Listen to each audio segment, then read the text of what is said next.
آپ کا دوسرا سوال، تو 3 طلاق کا کہہ رہے تھے کہ میڈیا کافی 3 طلاق اچھال رہی ہے، اور اس کا کیا جواب ہے؟ افسوس کی بات ہے کہ معاشرے میں، مسلمان کے معاشرے میں 3 قسم کی طلاق ہے۔ مسلمان کے معاشرے میں، سوسائٹی میں، ایک طلاق بدعت، طلاق طلاق طلاق ایک ساتھ میں ہو جاتی ہے۔ ایک طلاق حسن، جو طلاق دو، 1 ماہ رکو حیض کے لیے، پھر طلاق دو، پھر رکو، پھر تیسرا طلاق دو۔ اور تیسرا طلاق کے احسن، جو بالکل صحیح طریقہ ہے، جو قرآن شریف کی ہے، طلاق دو اور 3 ماہ رکو۔ قرآن کی آیت ہے سورہ بقرہ میں، سورہ نمبر 2 آیت نمبر 228 میں لکھا ہوا ہے کہ جب بھی آپ طلاق دیں گے تو 3 ماہ یا 3 حیض کی عدت ہے، تو طلاق پورے مکمل ہونے کے لیے 3 حیض یا 3 ماہ، 3 menstrual سائیکل اور 3 monthly کورسز مسٹ ہے، کمپلسری ہے۔ افسوس کی بات ہے کہ یہ جو اختلاف امت میں ہے اس کی ایک وجہ ہے۔ ایک صحیح حدیث ہے، ابن عباس رضی اللہ عنہ وہ فرماتے ہیں کہ محمد صلی اللہ علیہ وسلم کے دور میں 3 طلاق ایک ہی مانی جاتی تھی۔ حضرت ابو بکر کے دور میں 3 طلاق ایک ہی مانی جاتی تھی۔ حضرت عمر کے پہلے 2 سال کے دور میں 3 طلاق ایک ہی مانی جاتی تھی، لیکن اس کے بعد حضرت عمر رضی اللہ عنہ اس سچویشن کو دیکھ کے وہ کہتے اگر کوئی شخص 3 دے دیا تو 3 ہو جاتی ہے۔ اس حدیث کی وجہ سے جو اختلاف امت میں ہے، اور کئی علماء میں اختلاف ہے، لیکن علماء میں اختلاف ہے، رہیں گا ایک منچ پہ آئیں گے کہ اللہ عالم، لیکن اگر آپ قرآن کی روشنی میں پڑھتے ہیں، قرآن میں طلاق کا ذکر کیا گیا ہے سورہ بقرہ میں، سورہ نمبر 2 آیت نمبر 228 سے لے کے 240 تک، اور سورہ طلاق میں سورہ نمبر 65 آیت نمبر 1 سے 7۔ جو قرآن مجید میں طلاق کا ذکر ہے اس کے اندر یہ ہے کہ کبھی کوئی ڈفرنس آف اوپینین، کوئی جھگڑا ہو جاتا ہے شوہر اور بیوی میں، تو پہلا شوہر بیوی بیٹھ کے بات کرے۔ ایسا نہیں کہ بیوی نے نمک زیادہ ڈال دیا اور طلاق طلاق طلاق کہہ دیا اور طلاق ہو گیا۔ اگر بیوی میں نمک زیادہ ڈالا، بولے آپ کو نمک کم چاہیے، معاملہ سلجھ جائے گا، بیٹھ کے بات کرو۔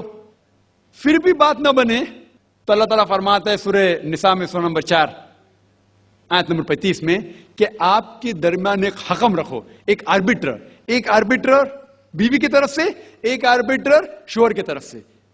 مطلب آربیٹر، حکم کہتے ہیں آربیٹر کو، حکم رکھو بیوی کی طرف سے اور شوہر کی طرف سے، اور معاملہ کو سلجھا لو۔ پھر بھی اگر بات نہیں مانے تو آپ پھر طلاق دے سکتے ہیں۔ تو طلاق دیتے ہیں تو کئی اس کے کرائٹیریاز ہے کہ حیض کے وقت طلاق مت دو، جب آپ غصے میں طلاق مت دو، شراب کی حالت میں طلاق مت دو۔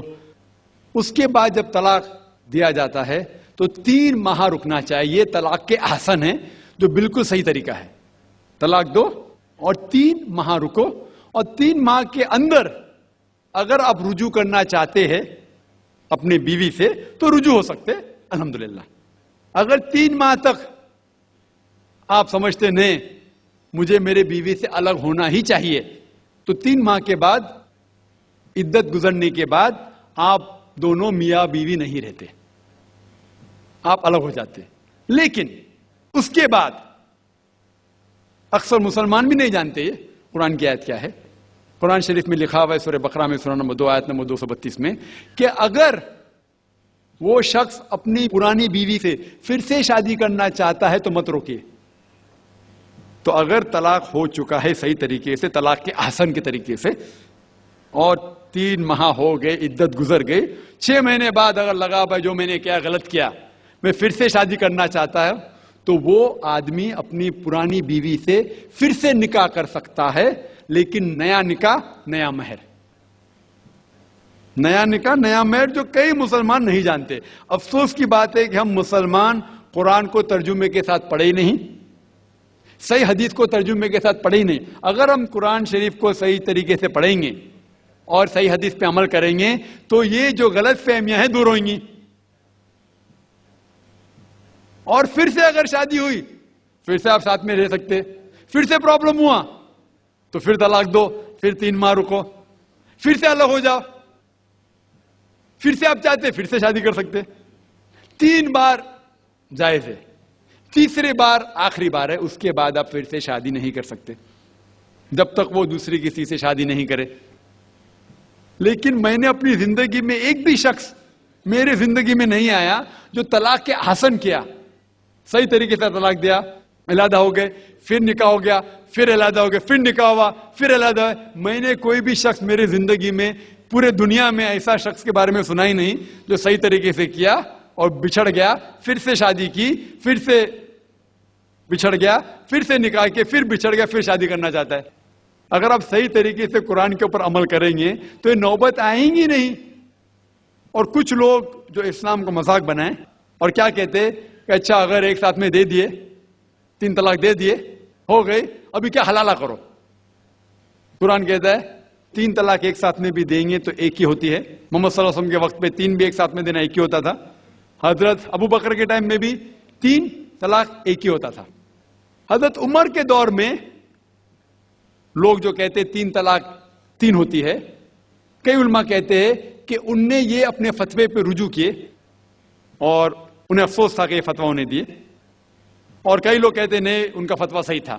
اس میں امت کا اختلاف ہے، لیکن اگر قرآن کی روشنی میں دیکھیں گے تو 3 طلاق ایک ساتھ میں بھی دیں گے تو ایک ہی ہوتی ہے۔ حضرت عمر کے دور میں رضی اللہ عنہ انہوں نے کہا تھا کہ ہم اسے کہہ نہیں سکتے، کیا وہ غلط ہے، لیکن علماء یہ کہتے ہیں، مثال کے طور پر ابن تیمیہ، شیخ ابن تیمیہ، وہ کہتے ہیں کہ یہ حضرت عمر میں اللہ بھی پلیز رضی اللہ عنہ، وہ محمد صلی اللہ علیہ وسلم نے جو کہا اس کے اوپر نہیں ہے، اسی لیے ہمیں بات ماننا چاہیے قرآن اور اللہ کے رسول کی۔ اس کے اندر حضرت عمر میں اللہ بھی پلیز رضی اللہ عنہ انہوں نے رجوع کیا، اسی لیے وہ کہتے کہ 3 طلاق بھی ہوئیں گی تو ایک ہی ہوتی ہے، 3 نہیں ہوتی۔ اس میں امت کا اختلاف اس لیے ہے کہ ہم نے قرآن پڑھے ہی نہیں۔ ہم اگر قرآن پڑھیں گے صحیح طریقے سے اور جانے، کئی لوگ یہ سمجھتے ہیں کہ طلاق کے لیے 3 بار بولنا ضروری ہے، اگر 3 بار نہیں کہیں گے طلاق ہوتی ہی نہیں۔ وہ ان کی نادانی ہے، وہ ان کی جہالت ہے۔ تو ہمیں کیا کرنا چاہیے؟ یہ میڈیا اچھال رہی ہے، ہم مسلمانوں کو یہ طلاق کا طریقہ جو صحیح طریقہ ہے طلاق کے احسن، اس کو عام کرنا چاہیے اور یہ کہنا چاہیے کس بنیاد پہ طلاق دی جا سکتی ہے، کب دی جا سکتی ہے، کیسے موقع پہ دی جا سکتی ہے، دینا چاہیے کہ نہیں۔ تو یہ سب اگر ہم مسلمان عام کریں گے تو انشاءاللہ یہ اختلاف جو امت میں ہے وہ نہیں رہے گا، اور میڈیا اسے اچھال رہی ہے۔